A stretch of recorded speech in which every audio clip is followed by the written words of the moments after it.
She always knew her life was a well-rehearsed lie. But that rainy afternoon, when she opened the door and found her husband in bed with the neighbor, what exploded inside her wasn't anger. It was a desire so dark and forbidden that it would change everything forever. If intense and unexpected love stories like this touch your heart, subscribe to our channel and comment what you thought. Every day we post new plots that move and surprise. Discover now the romance that no one dared to live. Evelyn always feared her own reflection. At 42, she avoided looking at the bedroom mirror for too long, afraid of seeing not only the soft wrinkles that time was beginning to trace on her face, but also the secrets she had always refused to confess even to herself. She was a restrained, discreet woman, wrapped in a 2-decade marriage to Richard, an apparently proper man whose gaze hadn't rested on her with desire for years. The lavender perfume she sprayed around the corners of the house was her daily reminder that there was still beauty in existing, even if only for herself. The routine of their house in the Newport Beach neighborhood had become a silent dance of avoidance. Evelyn woke up at 6 in the morning, prepared the coffee that Richard drank in silence while reading the newspaper, and then devoted herself to household chores with almost obsessive precision. Each object had its place, each movement calculated not to disturb the apparent peace they had built over the years. But peace wasn't quite the right word. It was more like an armistice, a tacit agreement that they would both pretend to be satisfied with that colorless life, without passion, without truth. Richard left for the law office at 8 o'clock sharp, and Evelyn stayed alone with the silence that echoed through the walls covered with floral wallpaper. It was in these moments that she allowed her mind to wander to forbidden places, to thoughts that made her blush alone in the empty kitchen.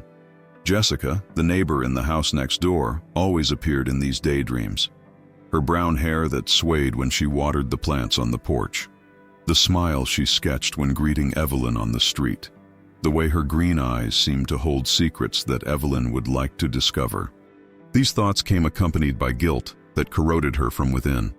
Evelyn had been raised in a traditional Catholic family, where women were supposed to be dedicated wives and exemplary mothers. She and Richard never had children, a wound he never mentioned, but that she felt weighing on her shoulders like a personal failure. Perhaps that was why he treated her with that cold courtesy, as if she were an antique piece of furniture that he respected but no longer desired. Jessica had moved into the house next door 2 years ago, after a divorce that the entire neighborhood commented on for weeks. She was an independent woman, worked as an architect, and had a way of dressing that Evelyn secretly admired. She wore vibrant colors, necklines that showed her tanned skin, and an attitude that seemed to tell the world she didn't apologize for who she was. Evelyn envied and desired her at the same time, two feelings that mixed in her chest like water and oil, impossible to separate. On Thursday afternoons, when Evelyn went to the supermarket, she always chose the longer route to pass in front of Jessica's house. Sometimes she saw her in the garden, tending to plants or reading a book in the porch rocking chair. In those moments, Evelyn felt her heart accelerate in a way she hadn't felt for years, since adolescence, when she still believed that love could be a transformative force in her life. Once, Jessica greeted her with a wave and a smile that lasted longer than normal. Evelyn responded with a shy gesture, but when she got home, she stood in front of the entryway mirror, observing her own face as if looking for signs that the moment had really happened. Her brown eyes seemed different, more alive, as if someone had lit a small flame behind them. That night, Evelyn spent more time in the shower, letting the warm water run down her skin while imagining what it would be like if other hands touched her with affection, with desire. When she came out of the bathroom, she found Richard already in bed, his back to her, pretending to sleep. She lay down on the other side of the bed, maintaining the respectful distance the two had established without ever talking about it. The following weeks passed as always, but Evelyn began to notice small details that had previously escaped her. Richard was coming home later, sometimes with a different perfume impregnated in his clothes. He received calls that he answered in a low voice, leaving the room to speak in his office. There was a different energy in him, a restlessness she couldn't decipher. Part of her wondered if she should investigate, confront him, but another part, a part that was growing every day, simply didn't care. It was on a rainy afternoon in March that everything changed. Evelyn had gone out to take the car for service and returned home 2 hours earlier than usual. The rain was falling heavily on Newport Beach, turning the streets into small rivers and filling the air with that peculiar smell of wet earth and sea. She climbed the stairs silently, thinking of preparing a hot tea and perhaps reading one of the books she had bought but never opened. That's when she heard the sounds coming from the bedroom. A low moan, a whisper, the creaking of the bed. Evelyn stopped in the middle of the staircase, her heart racing. Not out of jealousy, not out of anger, but out of a strange curiosity that impelled her to climb one more step, then another, until she reached the hallway. The bedroom door was ajar, and through the gap she could see the mirror she always avoided facing. But this time, the mirror showed her something that would forever change her life. Richard and Jessica, naked on the conjugal bed, bodies moving in an almost ceremonious rhythm. Evelyn should have felt anger, hatred, humiliation. But what paralyzed her was something completely different. Her heart raced not because of him, but because of her. Because Jessica, with her green eyes closed in ecstasy, red lips half open, sinuous body that arched with pleasure, was the woman who had inhabited Evelyn's forbidden dreams for years. A desire she had always suffocated under layers of morality and denial. Evelyn saw Richard's hands traverse Jessica's golden skin, saw the brown hair spread over the white pillow, saw the expression of total abandonment that she herself had never experienced. And what shocked her most was realizing that she didn't feel jealous of Jessica for being with her husband. She felt jealous of Richard for touching the woman she desired. Without being noticed, she backed away slowly, closed the door carefully, descended the stairs as if in a trance, and went out into the rain without saying a word. The cold water falling from the gray sky hit her face like a blessing, waking her from a sleep that had lasted for decades. She walked through the streets of Newport Beach aimlessly, letting the rain soak her clothes, her hair, her skin, as if it could wash away all the lies she had built about herself. When she finally returned home, it was already night. Richard was in the living room, watching television, as if nothing had happened. He raised his eyes when she entered, completely wet, and made a comment about her forgetting the umbrella. Evelyn just nodded and went upstairs to take a shower. In the shower, she let the hot water mix with the tears that finally began to fall. But they weren't tears of sadness. They were tears of relief, of liberation, of a truth that had finally found the courage to show itself. That night, Evelyn didn't sleep. Lying next to Richard, who snored softly, she stared at the ceiling and allowed her mind to wander freely through the forbidden territories she had always avoided exploring. She thought of Jessica, of what it would be like to touch her skin, kiss her lips, feel the weight of her body against hers. The lavender scent on the pillow seemed more pungent, almost lascivious, mixing with the images dancing in her mind. For the first time in 20 years of marriage, Evelyn touched herself thinking of another person. And that person wasn't a man. It was Jessica, with her green eyes and her smile that held secrets. Evelyn discovered that her body was still capable of feeling pleasure, that there was still life running through her veins, that it was still possible to be surprised by the intensity of her own desires. When the sun began to rise, Evelyn got up and went to the bathroom mirror. For the first time in years, she faced her own reflection without fear. She saw a 42-year-old woman with slightly graying brown hair, eyes that held decades of untold secrets, and an expression she didn't recognize. It was the expression of someone who had awakened from a long sleep, of someone who had discovered that there was still time to truly live. A dangerous game insinuated itself in her mind, an urgent need to see, touch, possess the woman that until that moment she had only dared to desire in silence. Richard's betrayal hadn't destroyed her. On the contrary, it had freed the secret monster that lived inside her, that part of herself she had always known existed, but had never had the courage to feed. Evelyn went downstairs to the kitchen and prepared coffee as she always did. But when Richard appeared for breakfast, she looked him in the eyes for the first time in months. He seemed surprised by the intensity of that gaze, as if he couldn't decipher what had changed. Evelyn smiled, a smile that held secrets he would never know, and wished him a good day with a voice that sounded different, deeper, more confident. After he left, Evelyn stayed alone with the silence of the house. But this time the silence didn't bother her. She knew something had definitely changed, that a door had opened, and there was no going back. She looked out the window toward Jessica's house and saw a curtain move slightly, as if someone was watching. And for the first time in her life, Evelyn didn't feel ashamed of being seen, of being desired, of fully existing. The following days passed as if Evelyn were living in two parallel worlds. During the day, she maintained the routine as always, but each gesture was executed with a new awareness, as if she were watching her own life from the outside. She prepared meals, tidied the house, took care of the garden, but her thoughts were always turned to the house next door, to the woman who had awakened in her a hunger she didn't even know existed. Jessica appeared at her door 3 days later, on a sunny morning that made Newport Beach's colors seem more vivid. Evelyn was watering the plants on the porch when she heard the doorbell. When she opened the door, she found Jessica standing there, wearing a blue dress that enhanced her green eyes, holding a cup of sugar in her hands. "Sorry to bother you, Evelyn," said Jessica, with a voice that seemed to carry more weight than the simple words suggested. "I ran out of sugar at home. Would you happen to have some I could borrow?" Evelyn knew it was a lie. She had seen Jessica returning from the supermarket the day before, carrying several bags. But she said nothing, just opened the door a little more and gestured for her to enter. "Of course, come in. I'll get it for you." Jessica entered the house slowly, as if mapping every corner, every object, every smell.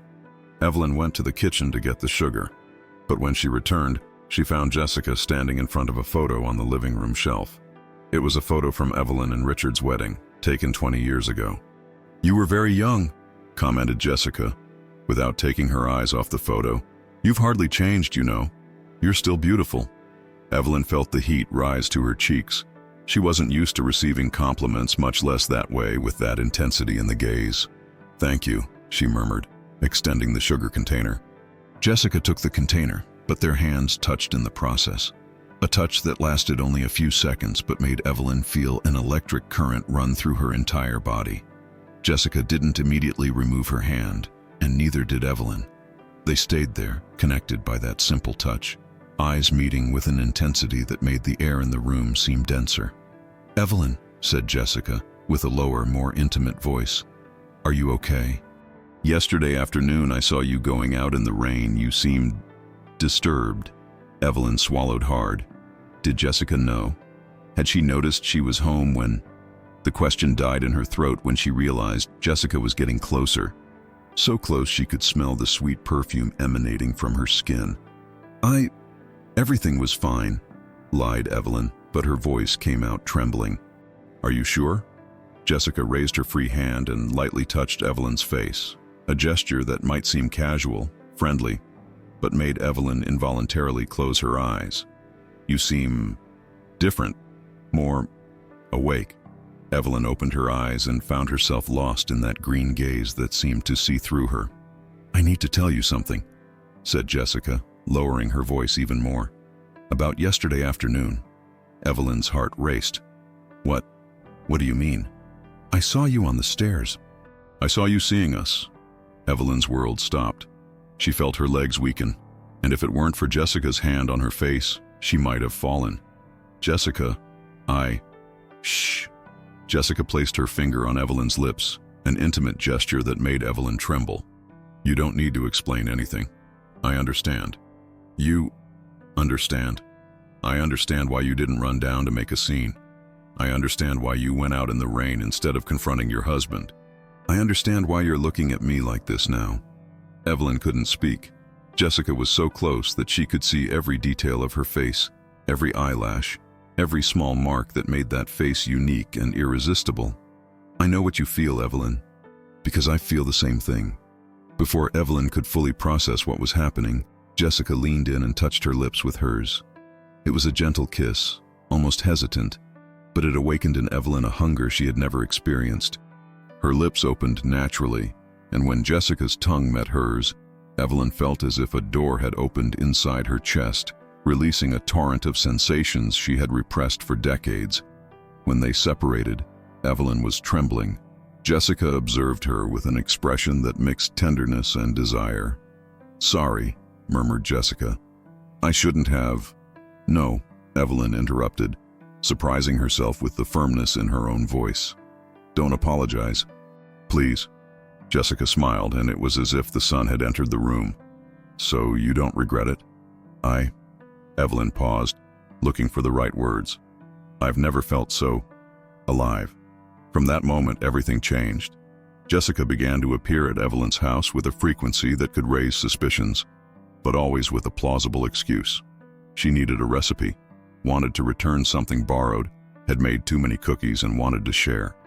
Evelyn knew they were all lies, but she didn't care. She anxiously awaited these visits, which became the highlight of her days. The meetings were always charged with tension. Jessica had a way of touching Evelyn that seemed casual but sent waves of heat throughout her body.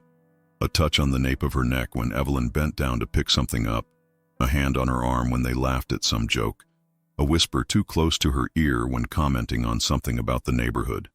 Evelyn discovered that her body was hungry for these touches, that she counted the minutes between one meeting and the next. 1 week after the first kiss, Jessica appeared one afternoon when Richard had traveled to San Diego for work. This time, she had no excuse. She just rang the doorbell and waited. When Evelyn opened the door, Jessica entered without saying a word, closed the door behind her, and pressed Evelyn against the hallway wall. I can't stop thinking about you, whispered Jessica, her body pressed against Evelyn's. I can't sleep. I can't work. I can't think of anything else. Evelyn felt the heat of Jessica's body against hers, felt her accelerated breathing, felt the perfume that had already become a drug for her. Me too, she admitted, surprising herself with her own honesty. This time the kiss was different, more urgent, more desperate. Jessica's hands explored Evelyn's body over her clothes, and Evelyn heard herself moan against the other woman's lips, a sound she had never made before. Jessica guided her to the living room, and they let themselves fall onto the sofa, bodies intertwined in a dance that seemed both new and familiar. Evelyn discovered that Jessica's hands were softer than she had imagined, that her skin had a slightly sweet taste, that the sounds she made when Evelyn touched her were like music. She discovered that her own body was capable of sensations she had never experienced, that there were nerve endings that had never been awakened, that pleasure could be something overwhelming and transformative. When they finally separated, they were both breathless. Evelyn looked at Jessica, lying next to her on the sofa, hair disheveled, lips swollen, eyes shining with a satisfaction she had never seen in anyone. My God, murmured Evelyn. What have we done? We found each other, replied Jessica, caressing Evelyn's face with a tenderness that made her eyes fill with tears. From that day on, the meetings became more frequent and more daring. They saw each other at Evelyn's house when Richard wasn't there, at Jessica's house when they were sure no one was watching, and even at a small inn in Laguna Beach where they spent an entire afternoon exploring each other without haste, without fear, without guilt. Evelyn discovered that there was a whole world of sensations she had never known. She discovered that she could be active, dominant, that she could give pleasure as much as receive it. She discovered that her body, which she had always considered ordinary, was capable of awakening desire and passion. Jessica made her feel beautiful, desirable, powerful. But the meetings also brought an emotional complexity that Evelyn had not anticipated. She began to feel divided between two lives, two versions of herself. There was the Evelyn who prepared dinner for Richard and feigned interest in his conversations about work. And there was the Evelyn who gave herself completely in Jessica's arms, discovering aspects of herself she had never imagined. The situation became more complicated when Richard began to show more interest in her. Perhaps it was intuition, perhaps coincidence, but he started coming home earlier, making comments about her appearance, trying to be more affectionate. Evelyn noticed that there was something different in his behavior, but she couldn't decipher what it was. One night, while they were having dinner, Richard commented about Jessica. The neighbor has been receiving a lot of visits lately, he said casually.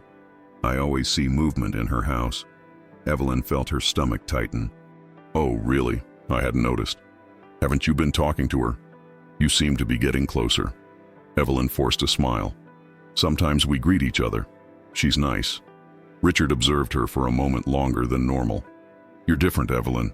More animated. Is something happening? Different how? I don't know. More alive, maybe. Even your skin is different. More flushed.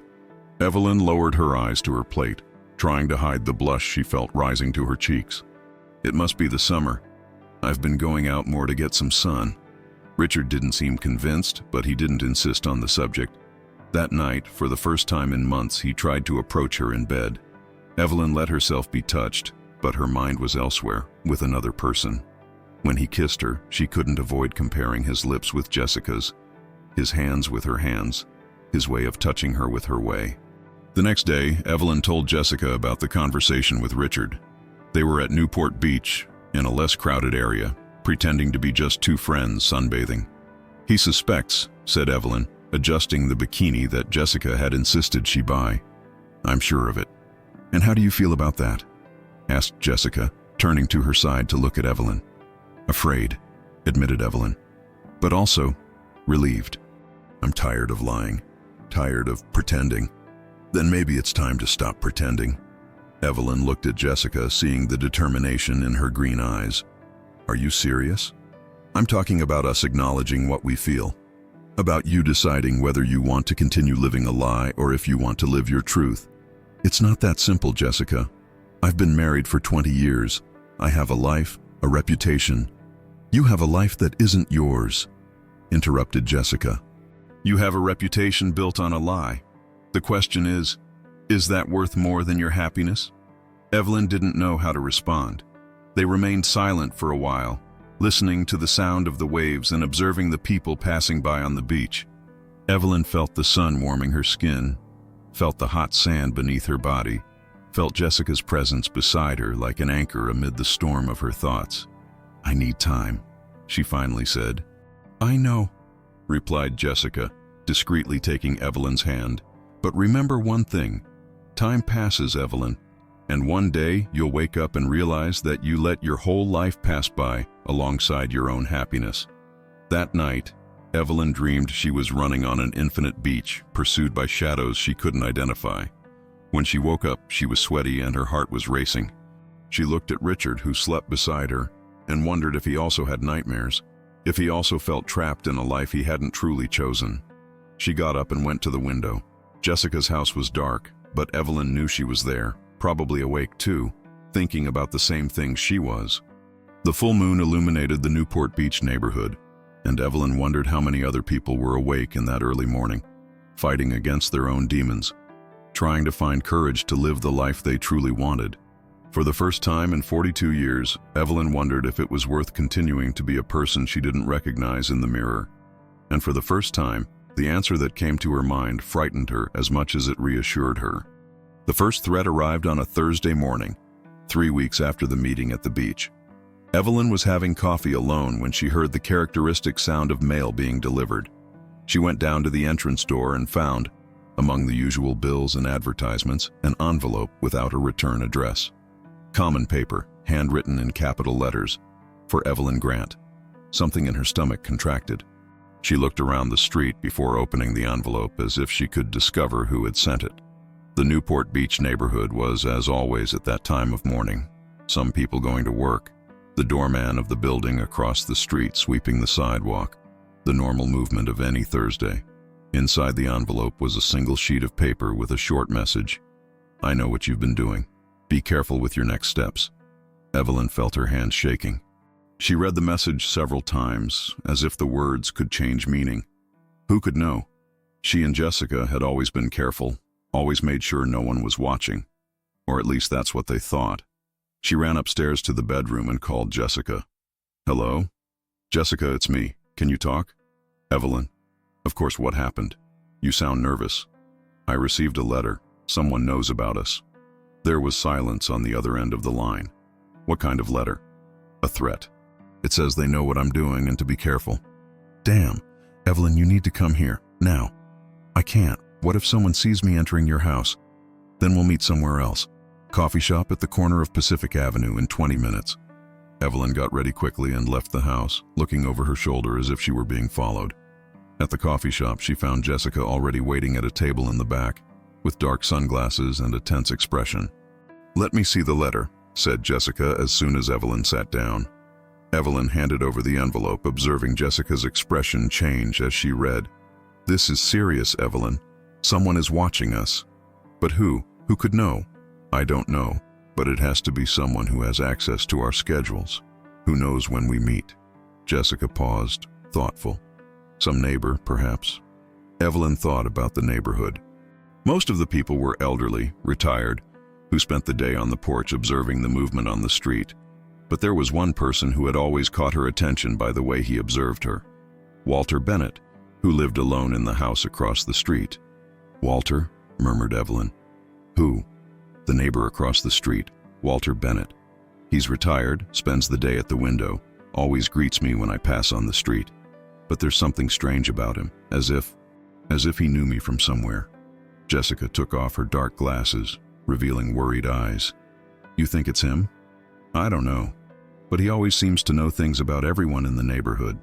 Last week he commented to me that he had seen you leaving the house earlier than normal.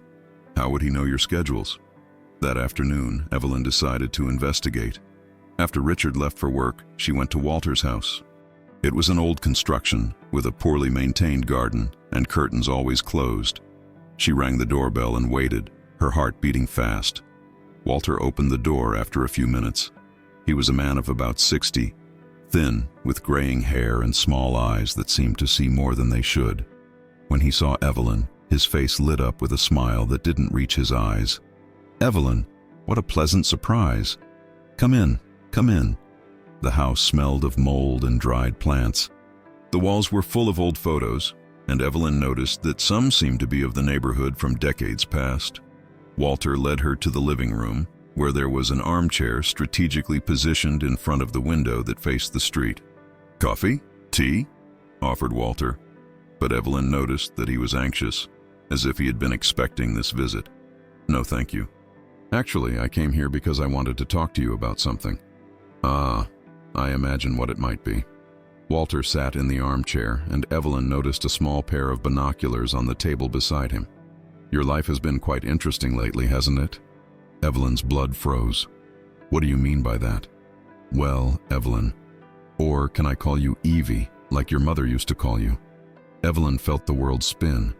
Walter knew her childhood nickname, a name that only her family knew. "How do you—" "I knew your mother, Evelyn. Very well, in fact. We were neighbors in Pasadena when you were a little girl. You don't remember me, but I remember you very well." Evelyn tried to search her memory, but she couldn't remember Walter.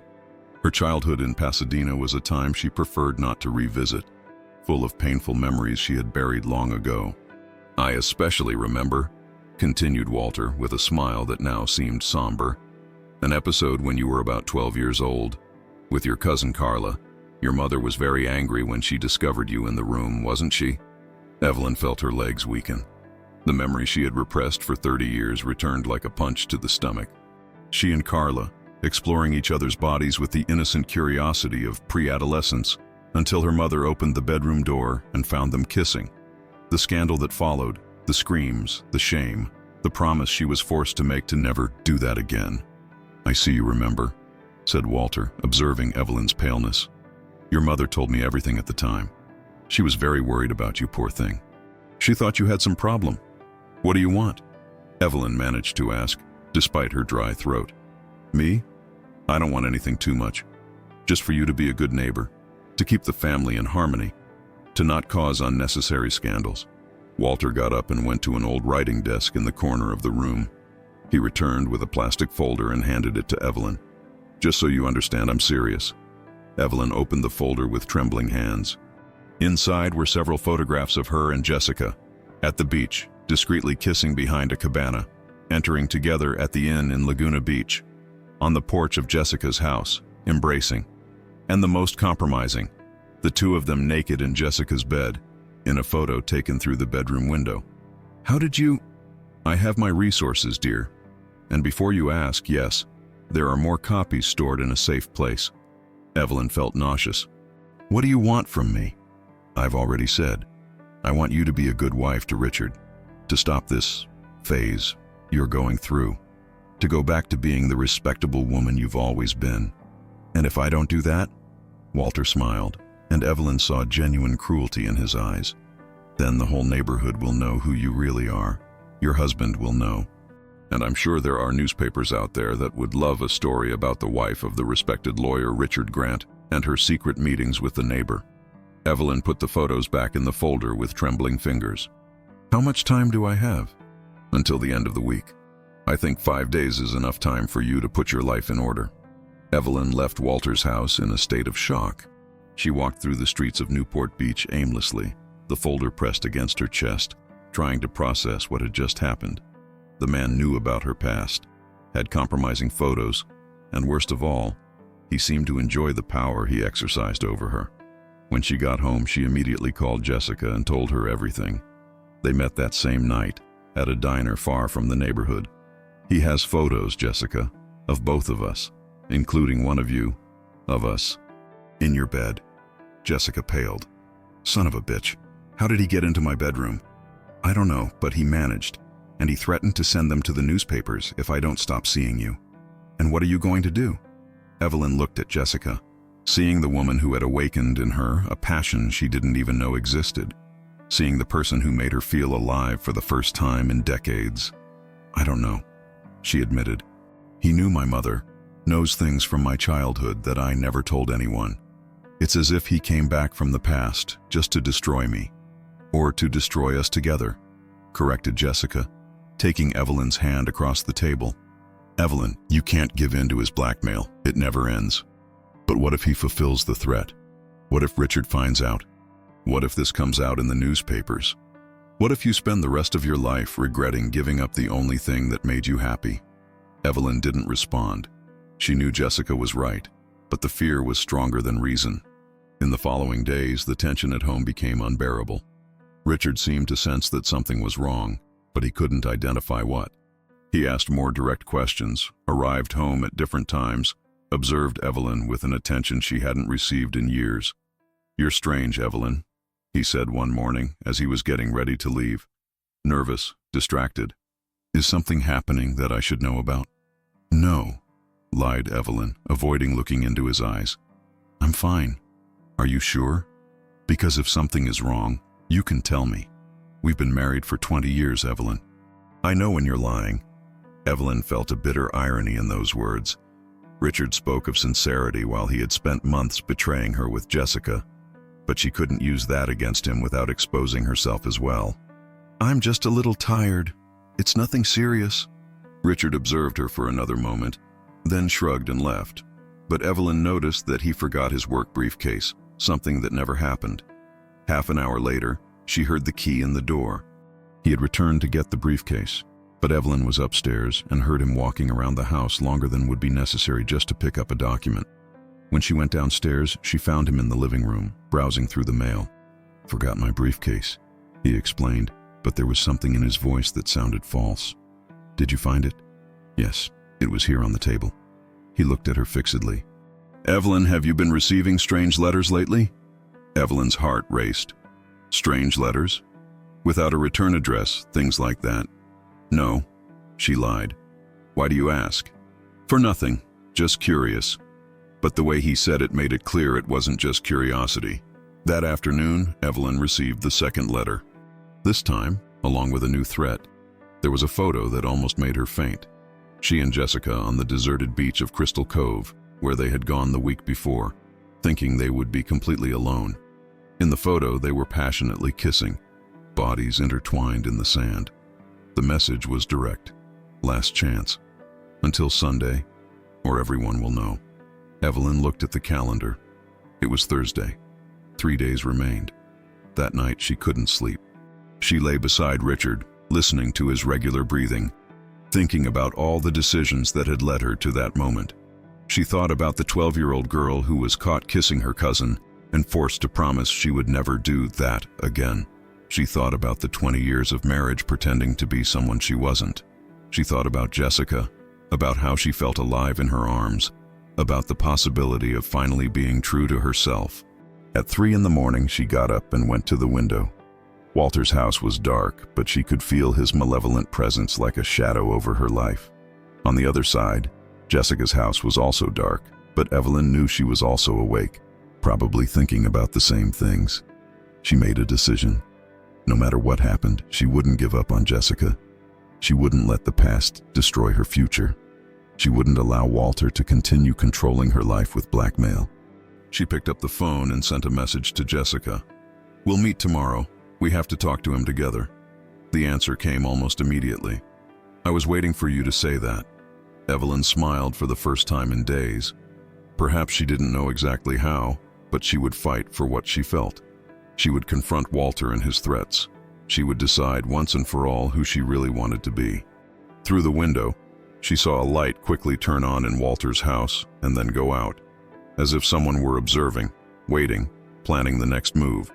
The game had truly begun, and Evelyn was finally ready to play. Friday dawned with a gray sky that mirrored Evelyn's mood. She woke up determined, but with her stomach twisted by tension. Richard had left early for a hearing in Irvine and wouldn't return until late afternoon, which gave her time to execute the plan she had architected during the sleepless night. At 10 in the morning, Evelyn and Jessica met at the corner coffee shop. Jessica arrived with dark glasses and a grave expression that Evelyn had never seen before. "Are you sure about this, Evelyn? Confronting him could be dangerous." "I'm sure of one thing. I can't live in fear anymore. And if we don't do anything, he'll continue tormenting us forever." Jessica took Evelyn's hand across the table. "Then we'll go together. But first, I need to tell you something." Evelyn felt a shiver. "What?"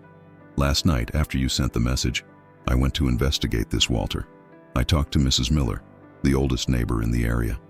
She told me interesting things about his past." "What kind of things?" "He's not just a harmless retiree, Evelyn. 20 years ago, he was fired from the school where he worked as a janitor for, let's say, inappropriate behavior with some teenage students. Nothing was ever proven, but there were enough complaints for him to be removed." Evelyn felt nauseous. "My God. And there's more. Mrs. Miller said he always had an obsession with watching people, especially women. He moved here 5 years ago, right when you and Richard bought the house. Was that a coincidence? You think he followed me? I think he has a sick fixation on you since you were a child. And now he's found a way to control you." Evelyn processed this information, feeling a mixture of disgust and anger growing in her chest. "So he's not doing this out of morality or to protect my marriage. He's doing it because he's a pervert who likes to have power over people." "Exactly. And that gives us an advantage." "How so?" Jessica smiled, but it was a cold, calculating smile. "Because people like him always keep secrets worse than ours. And if he has photos of us, imagine what kind of material he must have of other people." They planned the approach carefully. They wouldn't confront Walter alone. Instead, Jessica had contacted a police friend, Detective Marcus, who agreed to make an informal visit to Walter's house under the pretext of investigating anonymous complaints about suspicious behavior in the neighborhood. "The idea," explained Jessica, "is that while Marcus distracts him at the front of the house, we enter through the back and look for evidence of what he's doing. If we find his computer or where he keeps the photos, we can turn the tables. Isn't that breaking and entering?" "Technically, yes. But do you prefer that, or continuing to be blackmailed for the rest of your life?" Evelyn knew Jessica was right. There was no choice. At 2 in the afternoon, the plan was put into action. Marcus, a tall, serious man in his 40s, rang the doorbell of Walter's house wearing civilian clothes. Evelyn and Jessica waited on the corner until they saw Walter open the door and go out to talk with the detective on the sidewalk. "Now," whispered Jessica. They ran through the backyards of the houses, taking advantage of the fact that Walter's yard didn't have a high fence. Evelyn felt like a criminal, but the adrenaline was addictive. For the first time in weeks, she felt she was taking control of the situation. The back door was unlocked. The house smelled of mold and something else unpleasant that Evelyn couldn't identify. They separated. Jessica went to the bedroom, Evelyn to the office she had seen on her first visit. The office was a sanctuary of obsession.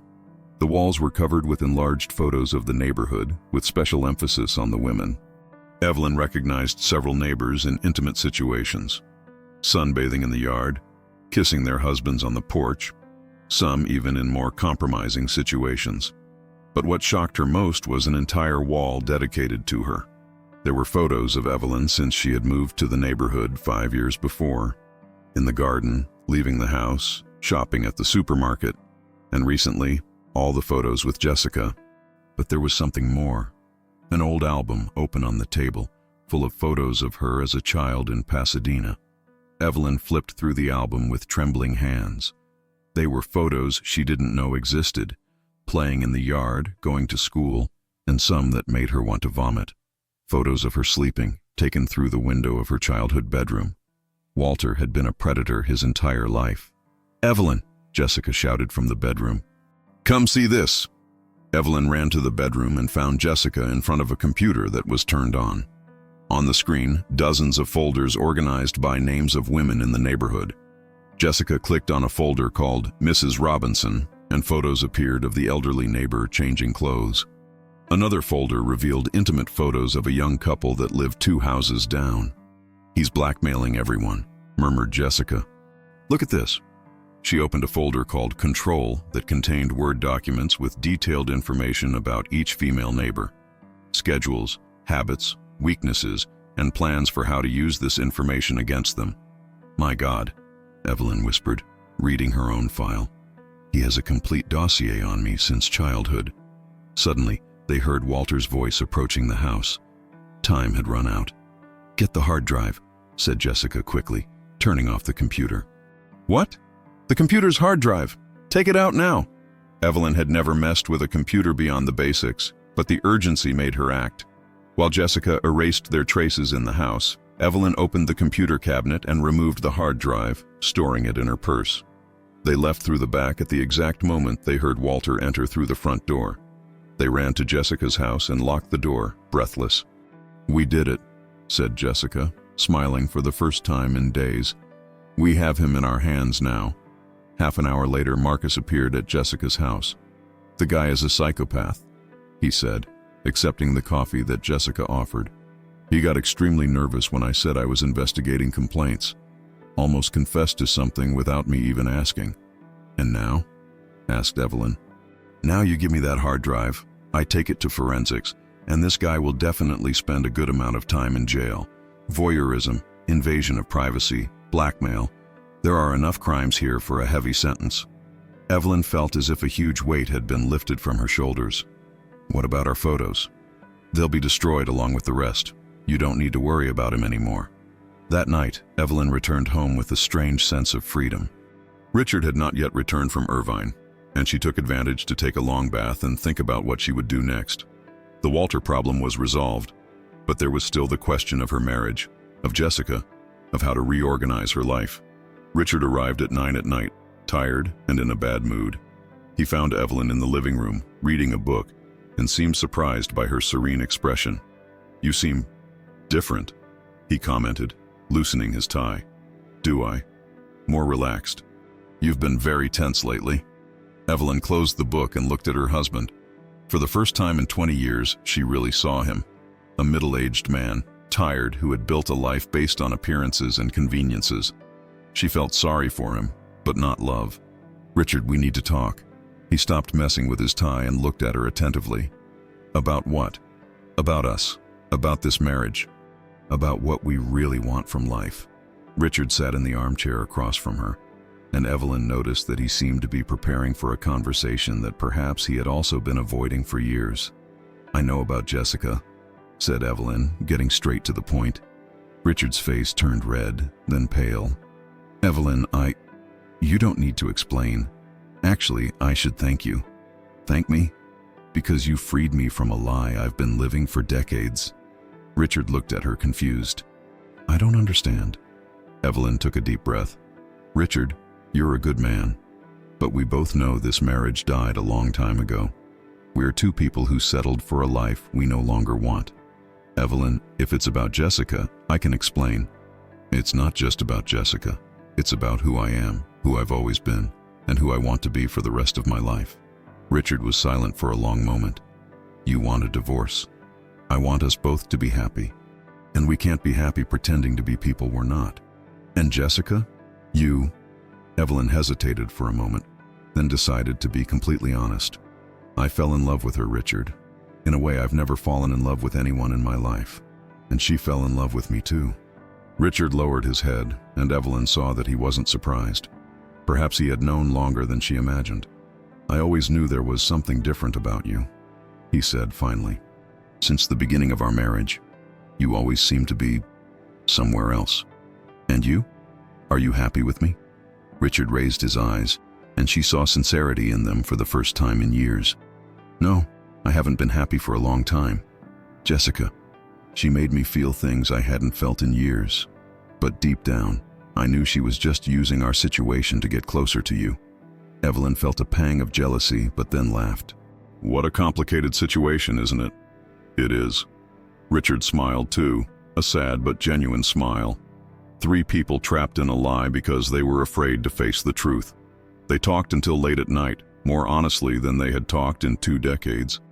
They decided the divorce would be amicable, that they would divide the assets fairly, that they would continue to be friends. Richard said he intended to move to San Francisco, where he had received a job offer that he had been postponing for months. "And you?" he asked. "Will you stay here with Jessica?" "We'll see. We're still figuring out what we want to do."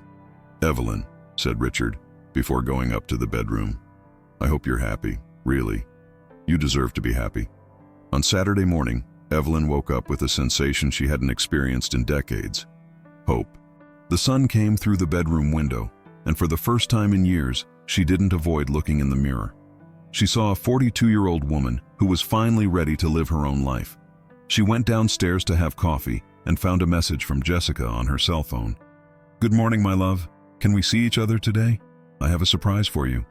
Evelyn smiled and replied, "Of course. My house, 10 o'clock. Richard left early. When Jessica arrived, she brought with her a different energy, lighter, happier. They kissed at the entrance door, a long and passionate kiss, without hurry, without fear of being seen. "How was the conversation with Richard?" asked Jessica when they separated. "Better than I expected. We're going to get divorced." Jessica hugged her tightly. "And how do you feel about that?" "Free," replied Evelyn, surprising herself with the certainty in her own voice. "For the first time in my life, I feel free." They spent the morning planning the future.